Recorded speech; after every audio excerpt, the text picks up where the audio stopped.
Hello, Poppy. Hello there. I want you to tell me a little bit about what this project's all about. Yeah, so this project is the Brady Legacy Project, and it's really a way to celebrate what the Brady Centre has meant to people across different generations. Because I believe the Brady Centre has been around for about 126 years, from what I've heard, and it's quite incredible, really. And I find it really unique that this centre has had sort of this resilience, which has continued throughout many challenges to stay open, and it's also used for such a variety of purposes. So this project is really a way to just celebrate the Brady Centre together, but also in doing that we're all coming together and having conversations that might not otherwise take place, especially with people who are older who use the Brady Centre, and people who are younger who use it now, and people who work at the centre, like myself. That's very special, actually, isn't it? So I noticed earlier on today you were talking to Paul, and unfortunately Paul ran off before I got a chance to talk to him as well. So I said I'm going to talk to Poppy about what sort of conversations you were having. Yeah, so what we were doing is we were sort of taking like this map, and Paul was sort of showing me about the different areas, the different sort of routes that he would take to like college, school, and then to the Brady Centre, and people were sort of adding to this to sort of explore it. And I think there's something about looking at the map of an area that really is really illuminating, and also reveals a lot about how someone's experienced an area. And I think what you could really see and what they were sort of saying is that they very much stayed within the borough. A lot of what was going on was within the borough, and other people were chipping in as well, like Howard, who was explaining that on Jubilee Street was like lots of meat and fish shops. And it sort of really struck me that this was their like playing ground, but they were also explaining about how something that growing up in like my generation might not know as much about, is that a lot of playgrounds were literally bombed out completely. So it was just, there would be like bricks and glass, and there would be streets where there would be like 4 houses, but then 4 bombed out houses. And so they said that sort of in like the 60s was when things started to be redeveloped, and there started to be a lot of slum clearance, and that sort of changed the nature of who was using the Brady Centre and the connections that they had. Also, he was sort of explaining to me about so what the area was like, and then also why he used it.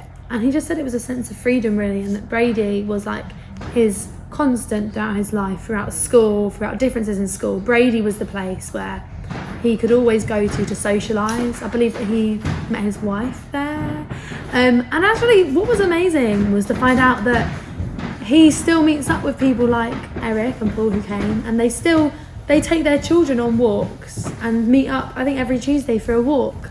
So that's a connection which has like lasted the test of time, and I think it's because they were saying that this sort of centre forged that.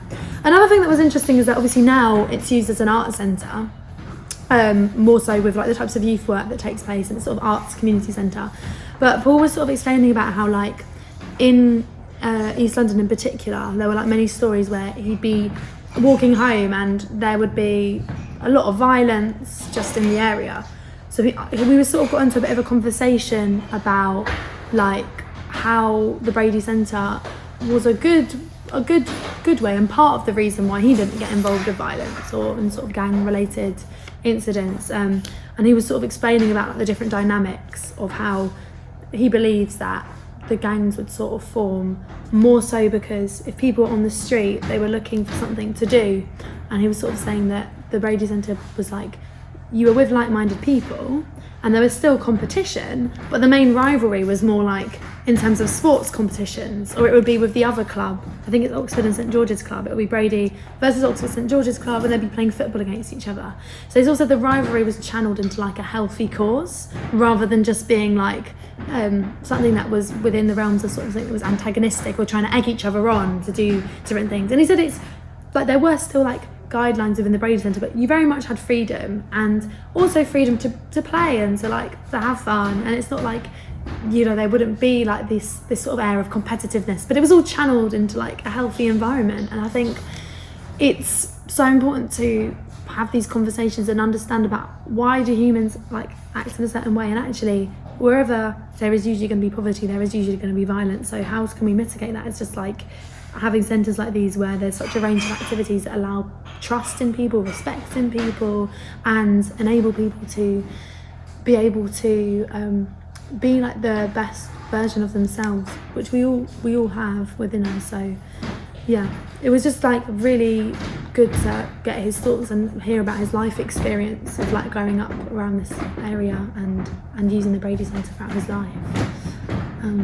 Yeah, there was so much more as well, but I don't know how much detail to go into. But yeah, like just one other thing is that they were saying that like the managers at the Brady Centre treated them with that kind of respect. So they would take them to the West End to have like a coffee, or to go and raise money for charity for the club, and they just never really had that opportunity to like go even out of the borough to like the West End before. They would never have done that. So it's sort of like just offering out those opportunities, and the fact that the club and the centre sort of saw people as, I suppose, like the best versions of themselves, rather than like, oh, you're just you're just children, or they treated them as almost equals in a way, because a lot of the managers of the club were volunteering and they had gone to the club themselves. So it's sort of that idea of the sustainability and like longevity of it. It's interesting that they did do quite a lot of sports, and I think sports are a really important aspect actually of what youth centres, and you don't maybe see that as much now because it's sort of a release. And I think we were discussing a little bit about how, okay, I believe like we're all creative and we all have some sort of element of creativity inside us that wants to express itself, but how do you get someone who doesn't see themselves as creative or wanting to do art to go into an art workshop or like to pick up a paintbrush? It's sort of harder, whereas with sport it's a bit more like open to anyone. But I think it did seem like they had a range of stuff they could have done, and it seemed like there was sort of plays, like so many different forms of expression, which I think was also a real benefit. So it is good to be able to offer that range, and I think it's sort of just a challenge to work out sometimes the right way to pitch activities that are going to be accessible for everyone. But I think the main thing is it's just sort of that form of expression that's out of ourselves. And it seems as though the Brady Centre, they were using it in those days about 4 days a week, and they would play football on a Sunday. So it does seem like they were here like a lot of the days of the week, whereas I know that like there is stuff always going on the Brady Centre every day, but it's maybe more on like a weekly or twice a week basis rather than like every single day. And I think that that's a shame really, because like if we do have spaces like these, I mean, an ideal world in my mind would be ones where spaces like this were open all the time, like 24 hours a day. Just because I feel like we need these spaces, and the way that they described it was like if they hadn't have had this to come home after school almost every day, it would have been like it would have probably like altered something about their life. But they said that they can never really know, and we can't make these sweeping statements, but I do know that they did come here and they said that they didn't have much of a form of entertainment or TV or anything like that, so they really did need this space. And they also had dances, so it seems like there are a few more like of a range of events. So they had like dances and things like that, and trips away. But I think that actually what's happening now also offers something unique. So they were saying, they never got a chance to really try out everything that they were even doing today, like the art forms. So I think now, because of the fact there is the art specialism, it does mean there can be more specialist help to people. And I know that a lot of people have directly, who've taken part in 80 in arts education, have gone on directly to study art and become sort of designers. So it's because it has that specialist focus now of just being arts, it does mean that it's really able to like support people to go into like the creative industry, which has so many barriers in it already. Yeah. So do you think, because they talk a lot about that, don't they, about how their friendships have lasted a lifetime. Do you feel that people you've met here in the art room and the art with 18 Arts, do you think you're going to have the similar sort of experiences? Do you think can you see yourself keeping in touch in the same way? Well, I think it is interesting because I first came here in 2017 for a music event to perform.